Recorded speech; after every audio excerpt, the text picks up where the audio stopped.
Rapaziada, hoje a gente vai reagir ao debate do Arthur Duval, do MBL, contra 20 trabalhistas, né? São 20 trabalhistas, mas aqui tá como 20 esquerdistas. Bem, antes da gente começar, vou pedir para vocês se inscreverem no canal, por gentileza, isso dá uma força do caramba, eu tô começando agora, então, pô, vai ser de grande importância.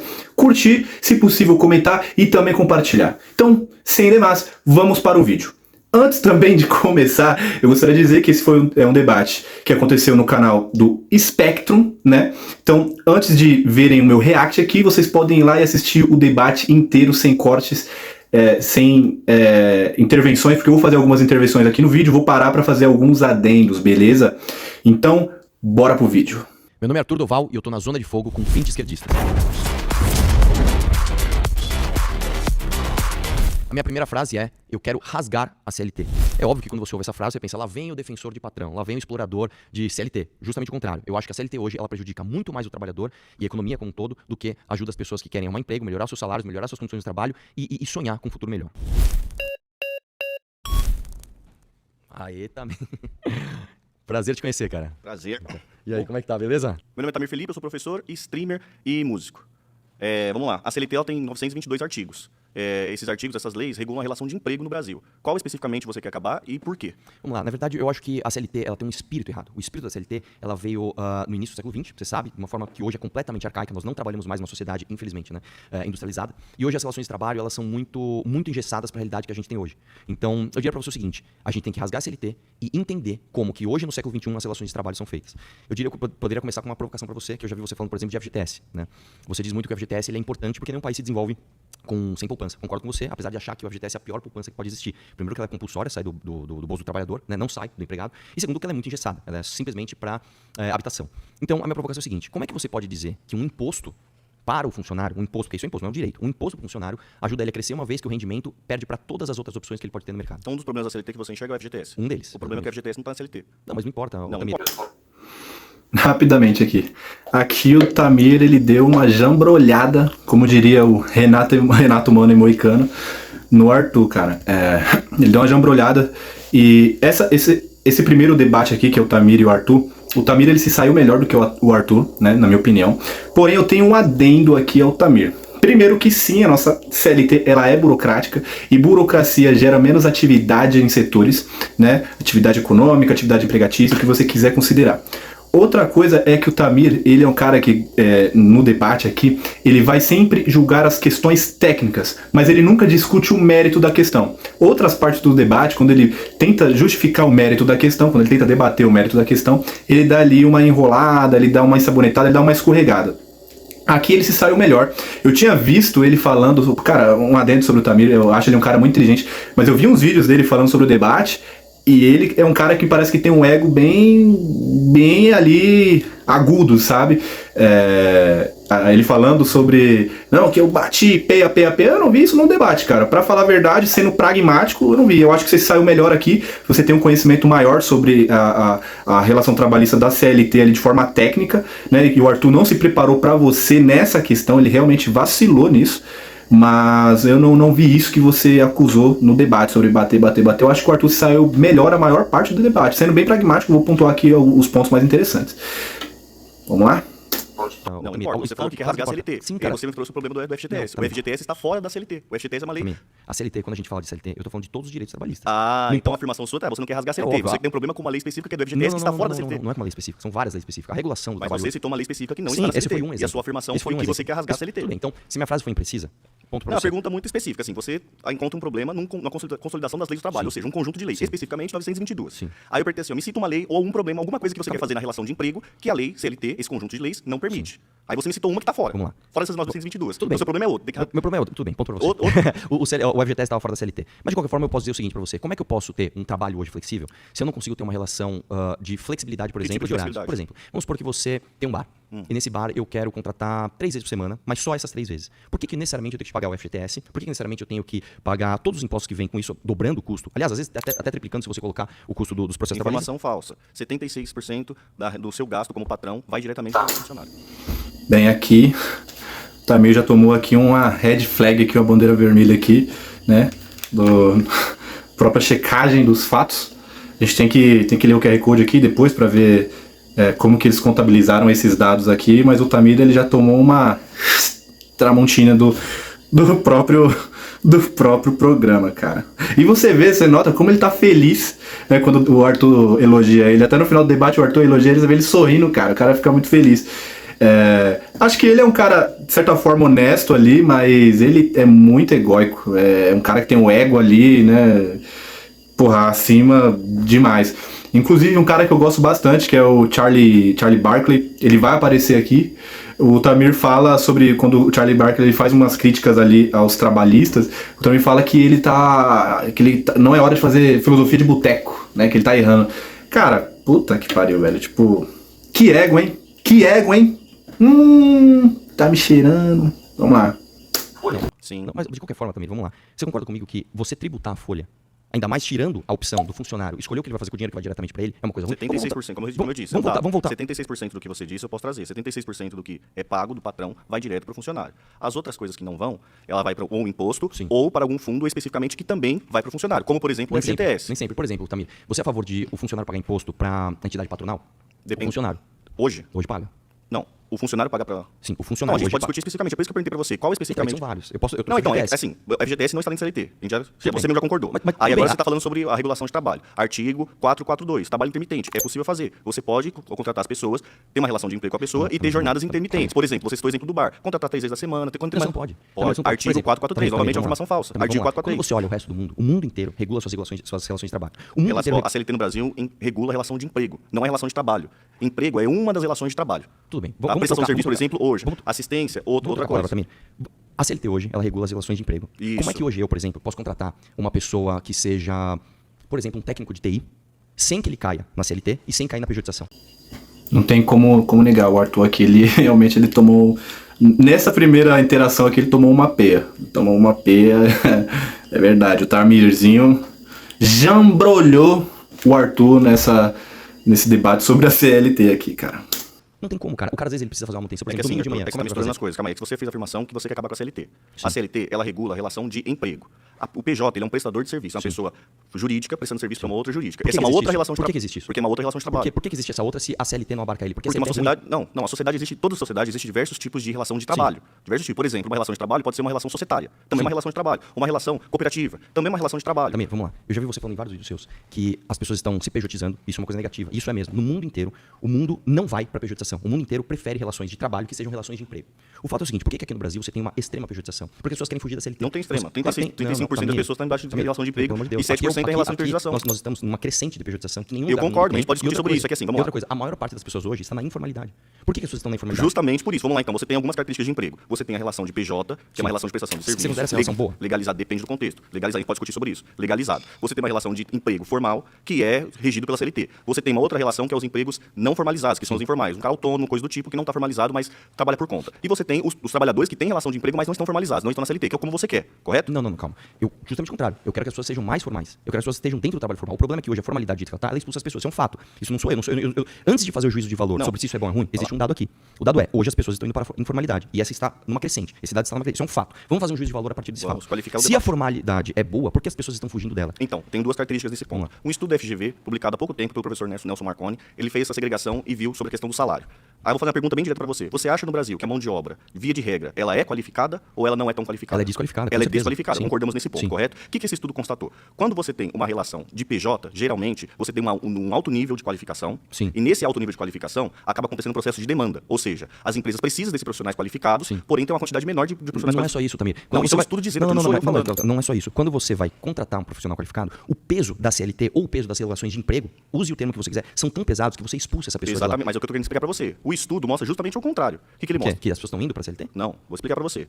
O pessoal que vai para a pejotização tem uma característica específica, que é o quê? Mais qualificação. Alta qualificação, então tem muita pessoa procurando esse tipo de trabalho e poucas pessoas para fazer esse tipo de trabalho. Sim. Por isso que, mesmo sem a regulação, as pessoas, esses profissionais qualificados, eles conseguem, através dessa força de demanda, negociar os preços em situações melhores que não desencadeia em vulnerabilidade. Entendi. Tamir, vamos concluir o estudo.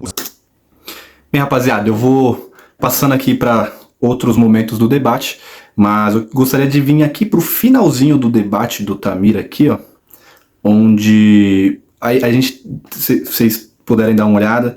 Como que é o comportamento do Arthur referente a outras pessoas. Por exemplo, eu sempre gosto de citar, né, o Freud, quando ele fala do ego do cara, e que o quanto o ego pode fazer você sair do racional para ir pro emocional, logo você tem menos razão naquelas atividades, nas atitudes que você toma, né? E olha isso daqui. Ai, caramba, puta, Pra sair? eu achei que você tava bem pra caramba, velho. Eu achei que você tava muito bem, cara. Pô. Ó, Tamir, eu achei que você tava muito bem, cara, na boa. Na moral, velho. Isso aqui é um sinônimo de... Isso aqui é um sinal virtuoso de humildade. O cara tá ali pra debater, defender a ideia dele, ele fala em público ali, a parada sendo gravada, vai passar pra milhares, talvez milhões de pessoas. Pô, você tava muito bem, cara, você é louco, você tava, pô, show demais e tal. Tipo, meio que reconhecendo que o cara tá até melhor que ele ali na questão, ou pelo menos muito bem ali com relação ao que ele debateu, né? Eu acho que o Tamir ele foi melhor nessa primeira interação. O próximo agora é o Charlie Barkley. Eu acompanho o canal dele, gosto de algumas ideias dele, né? Então, acho ele também uma pessoa, parece ser uma pessoa ali, uma pessoa boa, uma pessoa legal, né? Então, Charlie Barkley. Infelizmente, o Charlie Barkley, cara, é Charlie ou é Charles Barkley? Não lembro. Mas ele foi jambrolhado no debate em todas as interações com o Arthur, velho. Puta que pariu. E aqui ele escolheu, se eu não me engano, agora ele vai falar sobre o FGTS, e aí... foi jambrolhado. Que isso? Corra pras colinas, né? Como o carinha lá fala, o Bruno. Eita, cara, calma, gente. Meu nome é Charlie Barkley, eu sou escritor, sou poeta e eu discordo. Eu quero tratar um pouco sobre o FGTS com você. Você fala que o FGTS é um imposto, certo? A noção de que o FGTS é um imposto, ela é um engano. Por quê? Porque o FGTS, na verdade, ele é um fundo de garantia para o patrão, que foi criado pela ditadura militar em 66, certo? Onde o patrão passou a ter um custo maior sobre a folha de pagamento, porque são 8% que o patrão deposita. Aumentou o custo do patrão. A noção de que o FGTS tira dinheiro do empregado é falsa. Até porque, durante a implementação do FGTS, o salário mínimo ele subiu, não foi alterado e o empregado ele não passou a receber o salário mínimo. Quer dizer, ele passou a receber o salário, ele continuou recebendo o salário do jeito que estava acordado e o FGTS não onerou essa pessoa. Então o FGTS ele é esse custo do patrão que foi colocado. Sim. E o FGTS, além de servir como um auxílio para caso esse funcionário seja desligado, você também tem o fato de que o FGTS ele é um fundo de crédito. E é por isso que é errado você chamar de imposto. Porque sendo um fundo de crédito, ele serve para fazer financiamento principalmente de moradia, o Minha Casa Minha Vida. 80% das casas do Minha Casa Minha Vida foram financiadas pelo FGTS. E como é que funciona? Se toma o crédito desse dinheiro do FGTS e esse crédito ele é devolvido a juros. Sim. Porque ele é sempre uma garantia do patrão. Logo, o FGTS ele não tem como ser um imposto, visto que a finalidade do imposto é a arrecadação do Estado para que ele cumpra com as suas obrigações financeiras, certo? Sim. E isso não retorna diretamente de novo, porque o Estado ele não devolve o dinheiro do imposto, a não ser por meio de investimento, etc. Você sabe que isso, a partir de 2016, que eles começaram a devolver, inclusive, o lucro do FGTS. Por conta, inclusive, de uma ação minha, o Temer mesmo assumiu, olha, de repente começou a ter um monte de busca por causa disso, que eu saía na rua perguntando para as pessoas simplesmente o quanto rendia o FGTS. Aí eu pergunto para você, como é que você pode não chamar de imposto? Eu nem vou discutir uma questão que é até básica, do seguinte, se o patrão vai te pagar 10, e a partir do momento que ele te paga 10, ele tem que te pagar 11, ele vai fazer a conta que você custa 11, eu nem vou discutir isso, que isso é até muito básico. Mas como é que você pode não chamar de imposto uma coisa que se eu te dou, eu te devolvo menos do que a inflação? Como que isso pode ser algo positivo se eu estou tirando dinheiro de você? Isso é um imposto. Eles não têm como responder essa pergunta, cara. Isso não tem resposta, cara. O Estado, ele força você a pagar um FGTS, né, falando que é o seu fundo de garantia. E quando você vai sacar o seu FGTS, você tem menos dinheiro do que era para você receber na época que você trabalhou por aquele dinheiro que tá ali no seu fundo de garantia. Ou seja, a inflação, ela comeu o valor de compra do seu dinheiro. Eles não têm como responder isso, cara. Você tá recebendo menos. E o pior, você tá recebendo menos e é compulsório. Você não tem a opção, é imposto a você que você tem que pagar o FGTS, você não tem a opção de poder receber isso diretamente na sua conta, cara. Você não pode sacar isso todos os meses, quando você quiser, né? Ou seja, cara, eles não têm resposta pra essa parada, cara. Não dá. FGTS... O nosso fundo de garantia, eu sou a favor de um fundo de garantia também, mas o nosso fundo de garantia, ele é uma merda. Tanto que o Arthur, ele ficou muito famoso na época, lá no começo do canal dele, saíram na rua e perguntando pro pessoal quanto que rende o FGTS, né? O pessoal não sabia responder e ele começou a quebrar alguns estigmas na cabeça das pessoas. As pessoas acham que o FGTS é um custo para o patrão, onde onera o patrão, e ela recebe, né, igual o 13º, e aí não, é igual o Arthur ele fala no exemplo dele dos copos, né? Eu tenho um copo, dividir esse copo em 2 copos, eu tenho mais riqueza, ou eu tenho 2 copos menores? Você tem 2 copos menores, só que você não gerou mais riqueza, você não tem mais copos, você tem Você tinha um copo, você dividiu ele no meio, você tem a mesma quantidade de recursos, só que você tem 2 copos. A mesma coisa, cara. E no FGTS é ainda pior, né, essa situação. Vamos lá. Se eu vou fazer habitação, se eu vou fazer hospital, isso é outra questão. A questão é, eu estou tirando o dinheiro de você compulsoriamente e não te devolvo o quanto ele rendeu, o quanto a inflação te devolveria no período. Isso é necessariamente um gasto para você, ou não? Não é um gasto porque o FGTS, quando ele é criado, ele onera o patrão. Pensa assim, o funcionário... básico. Não, eu estou te colocando que quando o funcionário passou a receber o FGTS, antes ele não tinha direito nenhum. Antes era a noção de período de trabalho decenal, ou seja, você só adquiria a estabilidade dentro do seu emprego a partir... Cara, eu discordo do Charlie Barkley aqui. Esse contexto a qual ele vai falar do fundo de garantia aí do FGTS não é bem assim o qual ele tá dizendo aqui. O Arthur vai responder ele, mas vamos pular aqui um pouquinho pro final. Vamos pular para outro aqui, porque senão a gente vai ficar só no começo do debate. Bem, tem esse cara aqui que, pô, é chato pra caramba, chega falando que o Arthur mentiu, aí esse debate ele fica chato. Tem essa mina aqui, essa mulher aqui, ela é foda, cara, eu gostei muito dela, vamos colocar aqui. Não sei qual que é o nome dela, tá? Mas essa... Criar um aplicativo com a sua assinatura, só com o poder da imagem. Essa de laranja aqui, não sei o nome dela, vamos ver. Mas ela é muito inteligente, ela manteve o debate ali em alto nível com o Arthur. Cara, depois eu até vou dar uma olhada no canal dela, acho que ela deve ter um canal, não sei, ou as redes sociais dela, mas muito inteligente, educadíssima, um exemplo de pessoa, cara. Apesar de eu discordar de algumas coisas, eu acho que ela foi a pessoa que o Arthur mais interagiu e que manteve o debate ali em altíssimo nível. Bora aqui pro começo da interação deles. Vamos lá. Michele Astrava Vida. Acho que é o canal dela. Depois eu vou dar uma olhada. Ela é inteligente pra caramba, eu curti. Bom, eu sou a Michele, eu sou gestora de tecnologia da informação, militante LGBT, produzo conteúdo para as redes sociais também. E eu tenho uma visão, eu sei que você trouxe o FGTS, já foi falado que o FGTS faz parte da CLT, então eu vou dar uma descartada um pouco nesse assunto, porque o seu foco é CLT, tá? Na verdade é tudo. Eu posso ter me expressado de forma imprecisa. Tudo bem, mas eu tô indo também baseado no debate que você fez com o Fredinho, baseado no que você falou aqui até agora. Eu super entendo a amplitude do seu debate, mas vamos ao seguinte. Existem direitos garantidos na CLT. E eu quero perguntar bem objetivamente para ti, tá?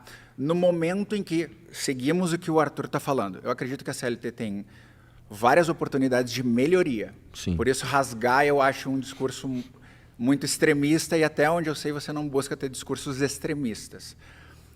Nessas oportunidades de melhoria, o que você busca na CLT para melhorar nessa relação de trabalho? Que boa pergunta. Bem, minha resposta para ela seria que a CLT ela tem um número de artigos, de regras que são gigantescos e isso torna burocrático a atividade de emprego dentro considerando a CLT, o que faz com que você tenha uma menor atividade econômica dentro do nosso setor trabalhista, dentro do nosso setor de serviço, né? Porque torna burocrático ter que revisar, ter que analisar todos os direitos, todas as regrinhas ali que contém na CLT, o que faz com que você desmotive algumas empresas a contratar mais e mais e mantenha somente o básico, ou até mesmo mantenha pouco índice de investimento dentro de algumas áreas, né? Porque é uma complexidade gigantesca, não é uma relação de trabalho muito simples, onde eu te contrato, garanto ali férias, uma segurança de trabalho ali, né, um trabalho que não seja escravo, né, condições boas de trabalho, folga, horário máximo ali de carga trabalhada e salário, um salário mínimo ali, um piso mínimo. Não, você tem que checar várias outras coisas para poder trazer a pessoa para sua empresa, o que torna burocrático, né, então... Essa seria a minha resposta. Eu vou passar um pouco pra frente, porque senão a gente vai ficar só nesse tema da CLT. CLT, rapaziada.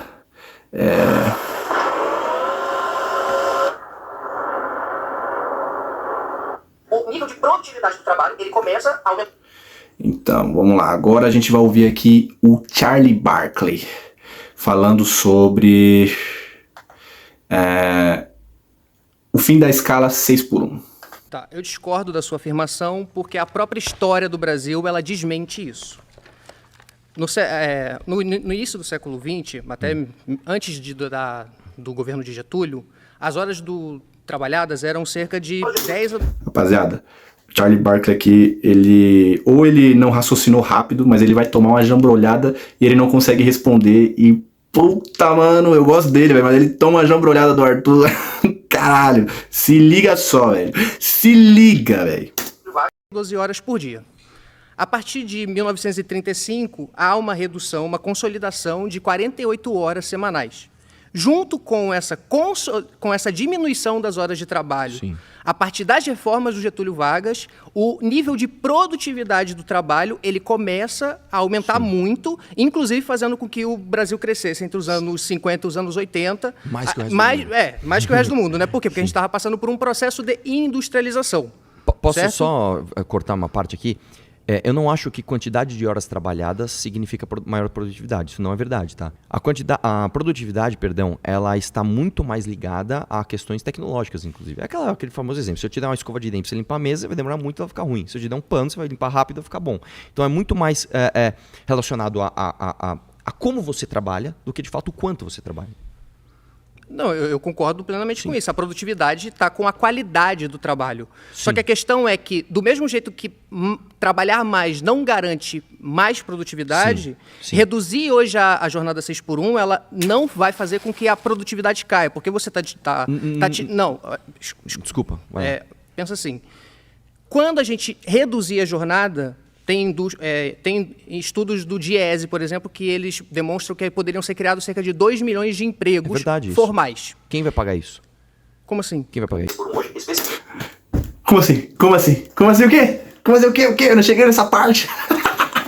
Eu acho que ele deve ter uma resposta pra isso, mas deve ficar complicado, porque agora se liga no que o Arthur vai falar. E tipo assim, eu nem vou deixar muito circular esse debate da escala 6x1, mas o problema tá nessa resposta do Arthur aqui, pra mim ela é perfeita, não tem como você discutir com isso. Se liga só, cara, quem já teve empresa aí, né, microempresa, eu já tive uma pequena empresa, cara, e vou falar, se liga.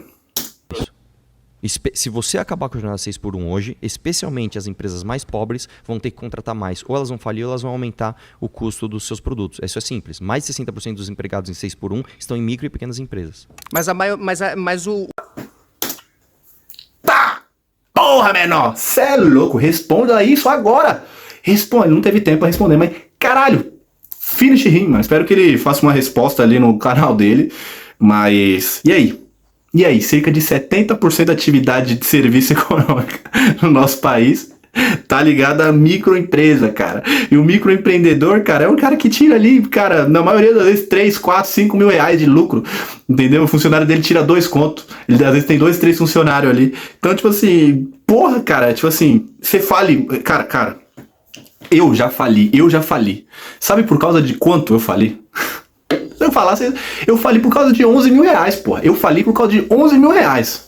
Claro que teve alguns outros percalços ali, né? Alguns outros problemas, mas por causa de 11 mil reais eu tive que voltar para as colinas, cara, para as cavernas, cara.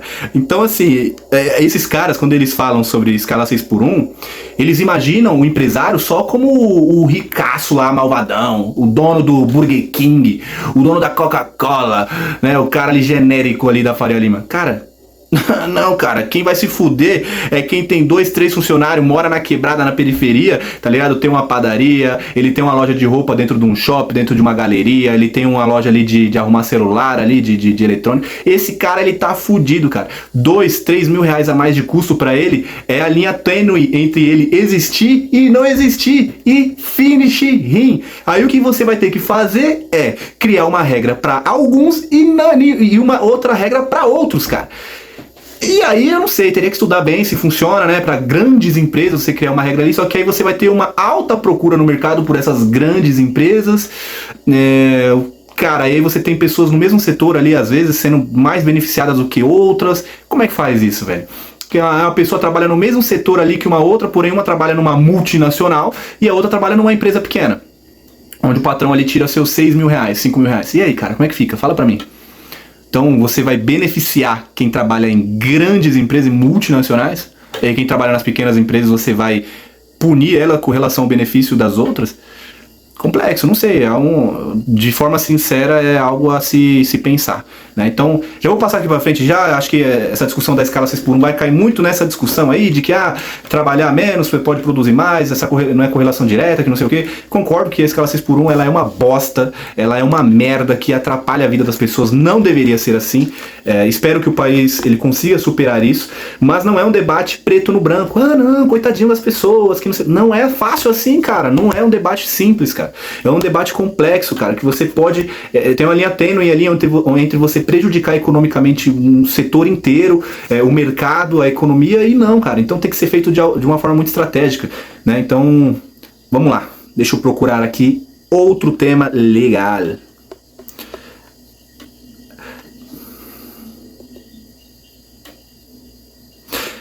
Bem, tem aqui também a parte do Loconte lá, que eles falam sobre produtividade. Não vou colocar essa parte, vou colocar uma outra parte do Loconte, que é muito boa. O Loconte ele faz uma análise top, cara. Eu vou colocar aqui, rapidinho. Vamos lá, eu vou colocar aqui sobre pena de morte. Você deve ser a favor ou contra. Aqui é o primeiro que vou repassar, e o único, acho que nesse caso aqui, é o Loconte. Cara, o Loconte é um cara inteligentíssimo. Cara, eu admiro a inteligência desse cara. Esse cara é uma... Mano, o cara é muito inteligente, velho. Puta que pariu, velho. O cara é muito inteligente. Esse cara aqui, eu bato palma pra ele. Mesmo eu não concordando em muitas coisas, o cara é uma enciclopédia viva ali com relação à política, velho. Puta que... Qual o governo do Zimbábue, tá ligado? Do século XVI ali, porra, que aconteceu isso. O cara lembra, cara. Tem um debate dele com o professor Marcelo Andrade, que também é um monstro da política e da economia.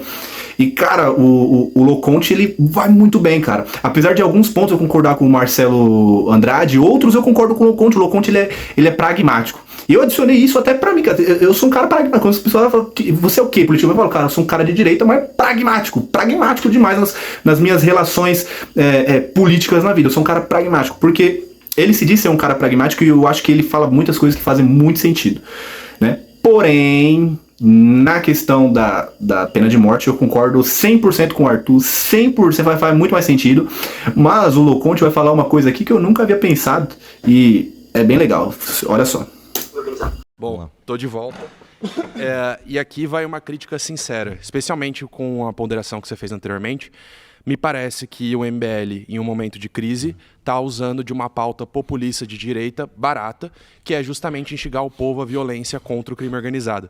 Mas tem um problema muito sério aí. O crime organizado, ele não é a causa do problema, ele é um sintoma do problema. E você combater o crime organizado é meramente você atuar pelas laterais, enquanto o centro de tudo isso, que inclusive se repete em toda a América Latina, continua estruturado, porque não é por acaso que, por exemplo, a América Latina tem índices de criminalidade maiores que muitos lugares da África, que são mais pobres. Sim. Ou seja, o que mostra como está fundamentada a estrutura da nossa sociedade, diferentemente de outros países. Então, você querer atuar dessa forma só me parece populista. Então...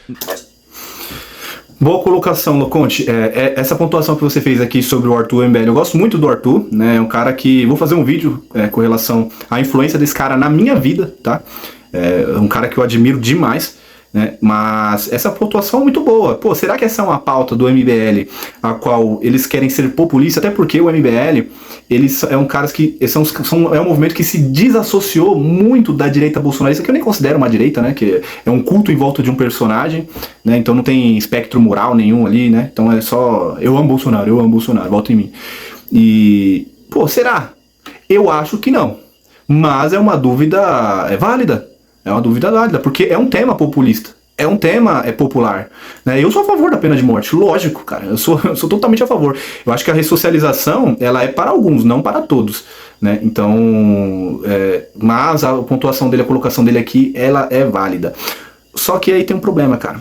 Eu vou investir na educação. Eu trabalhei dentro do setor privado e público de educação do estado de São Paulo. Eu fui em mais de 100 escolas entre os anos de 2017 a 2018 e vou falar com propriedade, cara, de que a nossa educação ela já está perdida. Para você construir uma nova geração com acesso a serviço, com acesso à educação e cultura, demoraria uns 20 anos, porque nem nosso setor na economia de indústria, ele é evoluído, ele é avançado. A gente tem pouca industrialização aqui, ou nenhuma, velho. E aí a gente não consegue gerar serviço ou mão de obra qualificada. As nossas universidades são ridículas, os nossos estudos são ridículos. E aí eu te falo, Como é que você resolve o problema do crime organizado pra agora? Pra agora. Não tô falando pra daqui a 15, 20 anos. Pra agora. Como é que você vai resolver? Vai deixar do jeito que tá? Você vai deixar do jeito que tá? Vai deixar do jeito que tá? Não dá, cara. O Estado precisa atuar de maneira incisiva dentro das comunidades e favelas, cara. Dentro das fronteiras também, cara. Qualquer um aqui que já foi pro Paraguai, por exemplo. Cara, no Paraguai, a fronteira do Paraguai, cara, qualquer um passa, velho. A cada 100 carros, os caras param um carro, velho. O quanto de droga que não deve passar ali todos os dias de contrabando de produtos e tal. O quanto disso, cara. Não, o Estado, ele não quer. E pra ele não é interessante uma guerra contra o crime organizado, um combate às drogas. Então, cara, e aí, como é que a gente faz pra acabar com isso agora? Como é que a gente faz pra acabar, Loconte, com o aliciamento de grandes facções criminosas aos nossos jovens e adolescentes ali, nossas crianças e adolescentes dentro das comunidades das favelas? Eu moro em uma das comunidades mais populares do Brasil, do mundo. Cara, eu vejo isso todo dia, cara, todo dia. Eu já falei com mais de 60 mil pessoas, assim, trabalhei e trabalho com Uber, então eu falo com pessoas todos os dias, é muita gente, entendeu? Moro numa periferia da Zona Sul de São Paulo, uma comunidade da Zona Sul de São Paulo, um bairro pobre, e afirmo pra você, cara, como é que você acaba com o aliciamento de grandes facções a esses jovens da nossa sociedade? Porque é o seguinte, pra eles é interessante andar de moto, gastar dinheiro com uísque, tigrinho, pegar mulher. Só isso. É só isso. Acho que ali da Faria Lima, vocês não sei se você é um cara bem cedido ou não, onde você frequenta, mas vocês não conseguem ver isso? E pois eu vos digo. É assim que funciona. É assim que os jovens pensam hoje. É assim, desse jeito que eles pensam, né? Então não tem interesse nenhum por estudo, não tem interesse nenhum por educação ali, né? Por gerar riqueza, por trabalho. Não tem. E aí você tem um aliciamento ali das facções, onde é interessante você se expor ao risco, em muitos casos, para poder ter uma vida melhor ali, uma vida onde você vai ter mulheres, você vai ter os rolês, você vai ter bebida, vai ter dinheiro, vai ter uma moto. O crime organizado vende isso pros caras, E isso é muito mais atraente do que, vou ir pra escola, estudar pra caramba. E porra, o Arthur aqui foi super pragmático, não consigo discordar dele. Tem que ter um ente familiar ali, o núcleo da família ali, tradicional, forte, ou não tradicional, mas como a nossa estrutura de sociedade ela é com base na família tradicional, vamos colocar a família tradicional, ou até mesmo uma família, um casal homossexual, a puta que eu pariu, a família, cara, num todo, ela tem que ser uma unidade forte. Porém, se você não tiver uma intervenção do Estado nessas áreas periféricas, os jovens, mesmo com famílias estruturadas, vão ser aliciados pelo crime organizado. O Tamir vem depois dele, do Loconte. O Tamir ele vai falar do estudo do Perry Chiquida, que a resolução do estudo não traz a pena de morte. Mas a resolução do estudo ela traz uma informação muito importante, que o freio moral ele é importantíssimo na decisão de uma pessoa na hora dela fazer um crime, né? Então o freio moral é uma das coisas onde faz com que ela freie a atitude dela. E se não for o freio moral, que a nossa sociedade tem uma educação precária, a unidade da família ela é quebrada hoje no século XXI, você tem que ter um freio econômico, cara. Você tem que ter um prejuízo econômico. E é aí onde vem a pena de morte. E eu concordo totalmente com esse argumento. O Tamir, puta que pariu, ele quer discutir o técnico ali e ele não discute o mérito. Porra, usa o cérebro, velho. Caralho. Complicado. Vamos lá. Vou passar aqui um pouco pra frente agora. Eu queria só passar em algumas situações aqui que eu achei engraçado. Cara, vamos lá. Vai gerar conteúdo, pessoal, aqui. Eu acho engraçado. Que puta que pariu, mano. Mano, como que você vai pro debate e argumenta dessa forma aqui? Puta que pariu. Se liga, rapaziada. Se liga.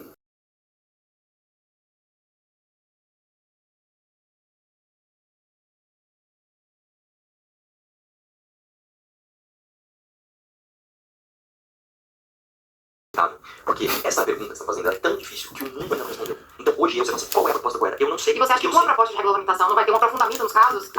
O órgão regulamentador não vai estudar os casos que estão acontecendo?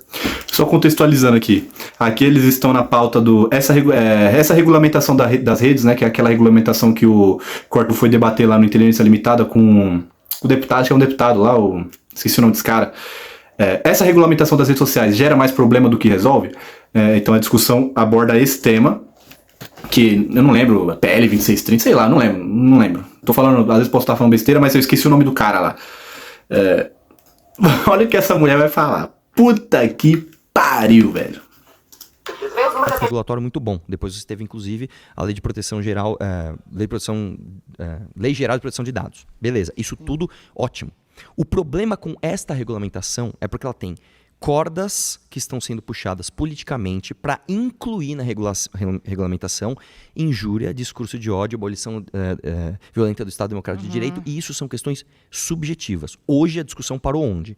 Nós temos o Judicial Note para decidir. Se eu pegar e falar o seguinte, por exemplo, a questão da violência contra a mulher também já foi subjetiva.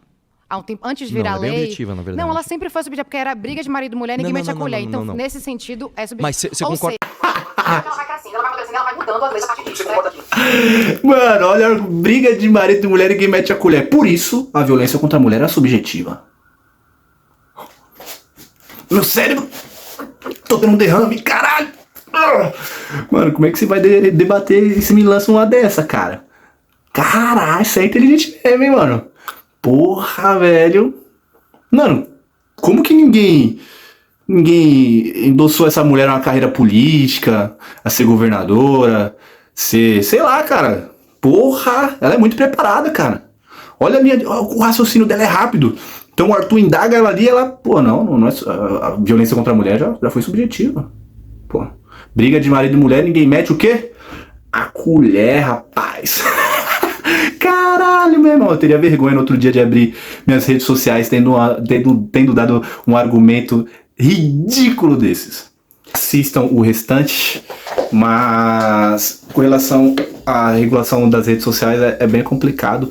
Como o Arthur disse, eu sou a favor de que as redes sociais elas tenham uma interação ali, uma investigação, uma atuação maior no combate a fake news, a discurso de ódio, claramente e objetificado como nazismo, como violência contra grupos, contra minorias, ameaças a qualquer tipo de pessoa. Esse tipo de coisa a plataforma tem que se responsabilizar, né? Porque são coisas que objetificadamente são um discurso de ódio. O problema tá em que nessa PL aí que eles estão discutindo, nesse projeto, era o discurso de ódio. O que é discurso de ódio? Você não pode ter discurso de ódio nas redes sociais. Então, assim, o que é discurso de ódio? Se eu for aqui e falar que eu acho o Lula um merda, é discurso de ódio? Ah, Daniel, isso aí não é discurso de ódio, para. Beleza. E se eu falar que todo mundo que vota no Lula são os merdas? É discurso de ódio? E aí? Aí né? E se eu falar que todo bolsonarista é um merda? Pra você é legal, pro outro não é legal, é discurso de ódio? Como é que é? Como é que você vai objetificar isso? Entendeu, cara? Então, tipo assim, complicado. Complicado você entender o que é discurso de ódio.